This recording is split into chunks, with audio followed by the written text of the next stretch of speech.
So in this section of the video, we are going to go through how to read some of these scenario questions in a project, in a PMP exam scenario.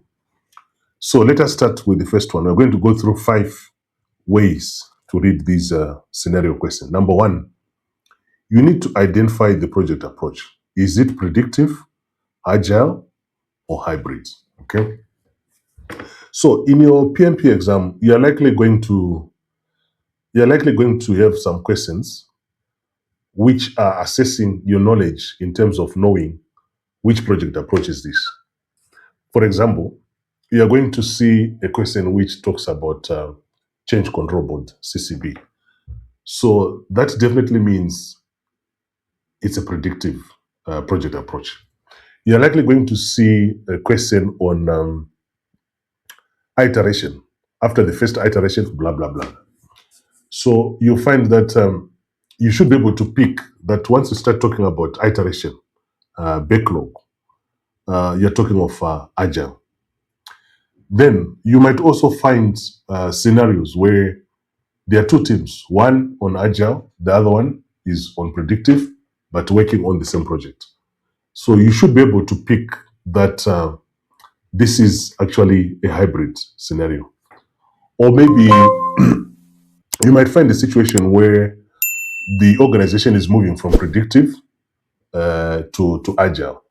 And as a project manager, you are supposed to advise what is the best approach to follow. In most cases, you find when people are moving from predictive to agile, there's a lot of resistance, or there's a lot of confusion or knowledge gap in understanding what exactly is agile as compared to predictive. So you also educate them. And in most cases, it's best to introduce agile slowly through either the pilot projects or products, or even through the exception deck that you can use, inception deck, not exception, inception deck.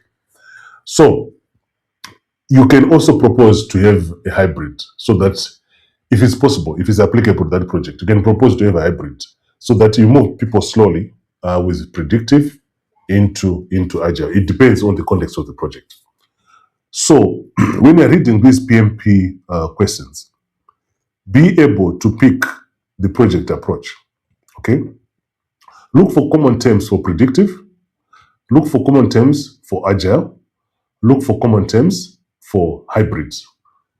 Okay. I can tell you in some cases, especially as you are going to see the practice questions, in some cases, there is no need to know about it. Even if you apply the mindset, the principles, you can still get the answer correct. But where things are very clear in terms of which project approach is being followed, it's best for you to identify them as you answer the question. Number 2, you need to find the real problem. Is it a conflict? Is it a risk? Is it a change? Is it quality? Is it stakeholder? Is it about value? Is it about compliance? So normally when you come across a scenario question in a PMP exam, I would encourage you to check 3 things. The first one, you need to understand the problem, okay? You need to understand the problem first. Problem statement. If you cannot define the problem statement, you are going to find it very difficult to answer some of these questions. So the first point is to understand the problem statement. What is it this question is asking for? Which domain is it asking for? Which knowledge area should I apply? Which process group should I apply? Which process can I apply? Okay? So without understanding, or without being able to create the problem statement, you are likely going to get the answer incorrect. So the first point is to understand the problem statement. The problem could be a conflict. So you are going to make a judgment. The problem here is a conflict. I can give you a good example. You have 2 members who are not able to work or communicate properly in a project, and that is now resulting in the delay of our project deliverables. So definitely that's a conflict that you need to understand more. What is causing these members not to work together? Okay. So you have managed to identify the problem as a conflict. That is number one. You might also identify a problem as a risk. Okay. So in the scenario question, be able to pick the problem statement. Is it a risk? You might overhear one of your project members saying, a specific vendor is not going to be able to deliver according to the plan. So that's a risk. You as a project manager, the first thing is to capture it as a risk in the risk register, and then meet with the members to try to understand why do they think that way, and how can you mitigate. Okay, so be able to check whether it's a risk. You might also have in this scenario question, the problem is about change. You are almost doing the last test on a certain product, and then you find a stakeholder is bringing in a change. You should be able to pick the problem here is to do with change. So it has to go through the change process if it's predictive, or it has to go through the reprioritization process in the product backlog by the product owner. So you should be able to pick that this is coming from a change. Then the other one is to do with quality. Okay. For example, a scenario where you have done most of the deliverables, but when you're presenting them to the users for review, they complained that it's not according to what they were expecting, or maybe the performance is poor according to a certain benchmark. So what it means is the quality management was not done properly. So in that scenario question, the problem is to do with quality. So you can either revisit the quality plan to understand, you can revisit the acceptance criteria, you can even revisit the quality metrics. Okay. So being able to identify the problem statements in a scenario question for your PMP, it will help you to pass a PMP exam first time. Okay.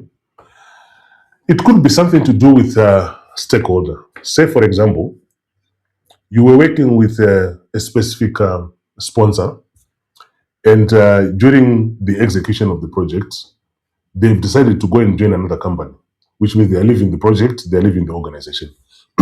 You're likely going to get a new sponsor. You need to meet with that sponsor, the first thing, do your stakeholder analysis, stakeholder assessment matrix for the new sponsor. So when you are reading through these scenario questions for your PMP, you should be able to pick which one is which one is actually the problem. Is it a stakeholder? Is it quality? Are we talking of value or compliance? So in this case, it's a stakeholder issue. You now have changes in stakeholders. So you need to reassess again communication, engagements, and so on and so forth. So it could be a stakeholder issue as a problem. Then the other one you're going to face is most likely going to be also on the value. Whatever is being proposed by any stakeholder or project team, how is it going to affect the value being produced by the product or by the project? So you also need to see that problem statement on the value. Every project or product must bring some business value to the organization. It can also be on compliance. So compliance most likely is to do with the laws and the regulations. So be able to pick the problem statement from there.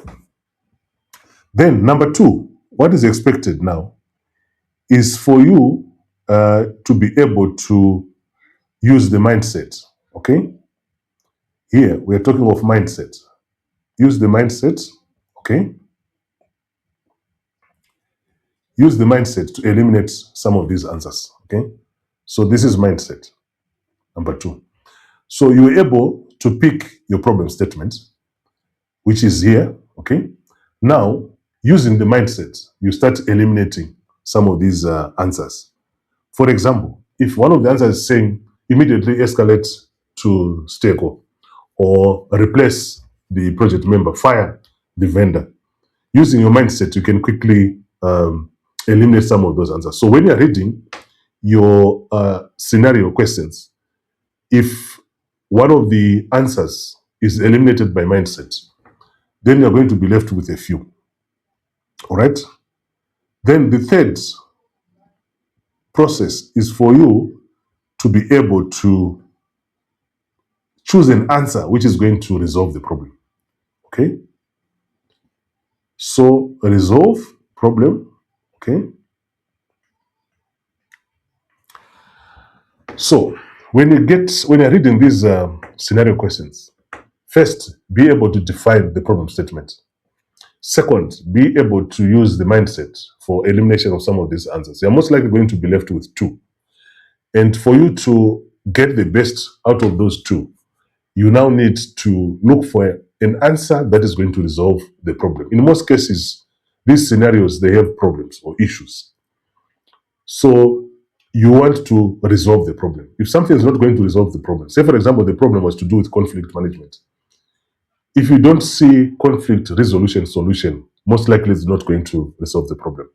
If it's something to do with communication and you don't see anything to do with communication, most likely it's not going to be the answer because it doesn't resolve the problem.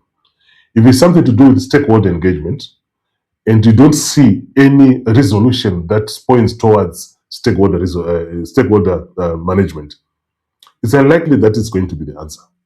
Okay. So using these three items, you should be able to read the scenario questions and you should be able to answer them in your PMP exam. Let's go to the third one. Third one is notice timing. Okay. You'll find something saying first. Okay. So if you are reading a scenario question in a PMP environment or exam, and say the question is asking what should the project lead do first or what should the project manager do first? If you look at the mindset, the first thing that you're likely going to do as a project manager is to assess, analyze, or even evaluate the situation. So you look for such terms. You're not jumping into answering the question. You're not jumping into action. You want to understand more. That's the first thing that you have to do. For example, there's a conflict within your team members or with a certain vendor or a specific stakeholder. The best that you can do is to assess the situation, is to understand the situation first before you propose any solution. What is the root cause of the conflict? Okay? Why is this specific stakeholder disengaged? Why is your team members or why is one of your team members disengaged from the project, or is very slow, or is causing conflict, friction? So the first thing that you have to do is to understand the problem, is to assess, is to evaluate. Also, notice the timing on next. What should the project manager do next? So this is very important. Next, it means you are not jumping into action.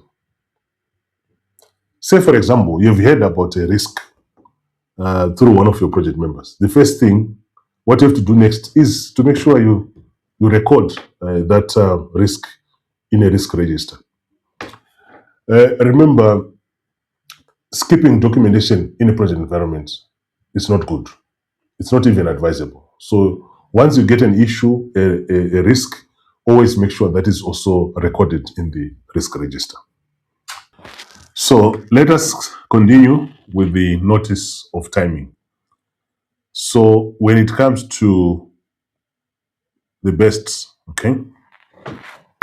So in the PMP exam, we are going to come across some questions which are going to request you to choose the best answer based on what is the best that the project manager should do.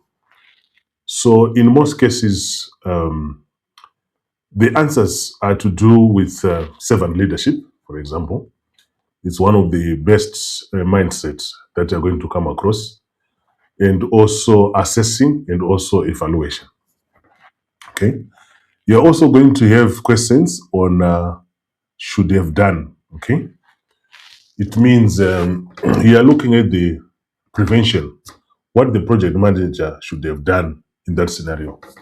So you might get a situation where the scenario is giving you what has happened in the past, and the question is now focusing on what the project manager should have done to avoid that scenario. For example, if if one of the risk are materialized and then the project manager checked in the risk register and probably the risk does not exist, what should the project manager have done to prevent that? Because you go to your risk register, especially if it becomes an issue, you want to see the risk response that you are supposed to take.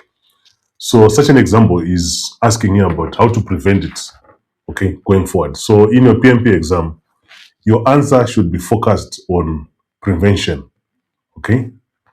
All right. And then in some cases also you find except, okay? It's one of the timings also that you have to check in your PMP exam. Then the fourth one is to eliminate extreme answers first. So you could be asking, what are these extreme answers, okay? Say, for example, you see an answer which is eliminating everything else. For example, it says or, for example, or it might say, it might say always, okay? It might say always, or even it might say never, okay? It might also say never, okay? So you see such answers. In most cases, they are unlikely going to be the correct answers because, say for example, it's saying you need to meet with all stakeholders. In some cases, it's not practical, okay?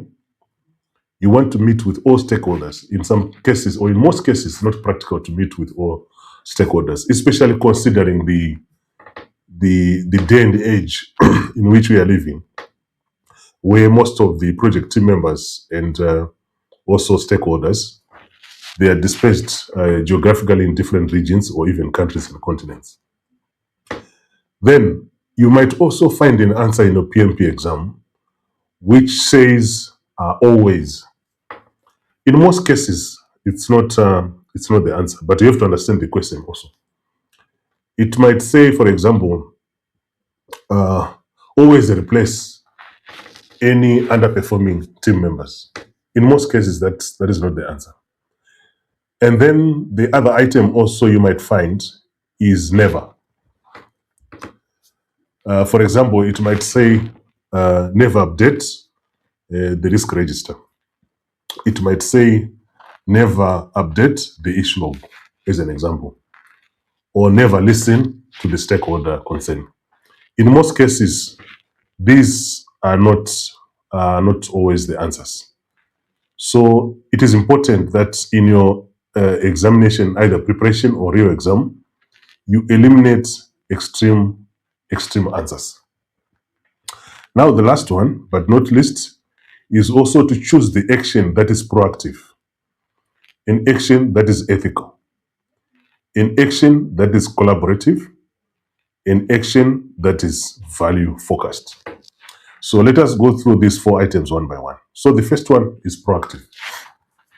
Let me share with you this. Every project manager is expected to be proactive. So you could be asking, Oscar, proactive in what way? There are different ways to be proactive as a project manager, especially when it comes to uncertainty. Uncertainty, we are talking about risk management. So you want to be proactive in terms of how you manage your risk. Identification of risks should be proactive.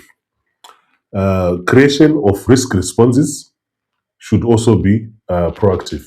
Monitoring of these risks should also be proactive. In terms of also communication, you must also be proactive in terms of how you communicate with your stakeholders. In terms of stakeholder engagement, stakeholder analysis, you are also supposed to be proactive. In terms of quality through inspections or in-process quality checks.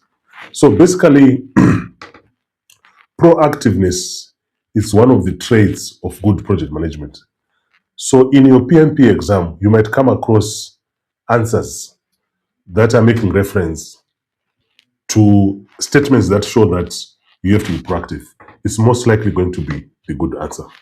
Okay, so that's on proactive. The next one is ethical. So as a project manager, or us as project managers, we are expected to be ethical. What do we mean by this? We're expected to be honest. That's the first thing. We are also expected to tell the truth. Okay. We're also expected to show transparency. Okay. So each and every information that is available, it must be transparent to all the stakeholders, not just to one individual, but to all the stakeholders. And we must create an environment where even disagreements they're allowed. Okay. So ethical, you're not also supposed to break the law as a project manager. I've seen some scenarios where the project had to be stopped because it was breaking the law or the regulation. So that's the ethics that we're talking about. If you're a project manager, you've seen that what is happening is actually leading to breaking of the law. You're entitled to be ethical and stop people from breaking the law. I can understand in some situations it might even cost you a job, or it might even cost relationships. But for PMP purposes, you have to be an ethical project manager. You don't break the law. You don't misinform anyone. You're always honest in whatever you're doing in terms of transparency, and that will also going to help you. That will also going to help you to gain trust. Okay, you don't take things like bribes, even gifts, unless and until it's allowed by the law. But in most cases, you're not supposed to do that. So if you in your PMP you find an answer that shows ethical behavior from project management or from a project manager, that is most likely going to be the answer. Collaboration. In your scenario questions, you are most likely going to see answers to do with collaboration. What do we mean by collaboration? It means a project manager, you are not a subject matter expert. So the team is actually the subject matter experts. So you should always collaborate or work with the team to come up with the best solutions or to come up with the best alternatives that fits the problem at hand. So always collaborate, not just with your team, with all the stakeholders. Whether it's a sponsor, it's a vendor, it's a team member, it's senior management, it's project board, whoever is a stakeholder. Remember, a stakeholder is anyone who is affected by the project, either negatively or positively, or anyone who is perceived to be affected also by the project. So it is quite important that you collaborate with any of the stakeholders from the beginning of the project all the way up to the end. So collaboration is very, very important. Remember, your project team is also a stakeholder. Project team members are also stakeholders. So you must collaborate with each and every stakeholders throughout the project. So if you find in a PMP exam, there's an answer which is pointing towards more of collaboration, read it carefully. It's most likely going to be the answer. Then the last part we are looking at is value. Okay. So each and every project or each and every decision that you have to make in a project environment, it must be value driven or value focused. So what do you mean by this? You're going to reach a situation where you have to make a choice between one or two solutions in a project environment, not in the exam. So the best way to eliminate some of these is to look at the value of the project. What is going to add value to the project? It might add value in terms of reducing the timeline. It might also add value in terms of reducing the cost, or it might even add value in terms of efficiency. Okay, so you need to always focus on what is going to give business value to the project. So if there's a choice, the one that is going to give business value, you look for the word business value. You look for the word value in most cases, based on the question, understand the question, and read the answer. If that is going to be the answer, then you have to make that choice. So, in a nutshell, let us summarize how to read scenario questions. The first one is make sure you identify the approach is predictive, agile, or hybrid, and also find the real problem. Take the scenario question through 3 stages. The first one, problem statement. Identify the problem statement. The second one, eliminate answers using the mindset. There's a video on mindset on this. Then also look for the answer which is going to resolve the issue. Then also notice timing. First, what is the project manager going to do first or next? Or what is the best the project manager is supposed to do? Or what should have been done by the project manager?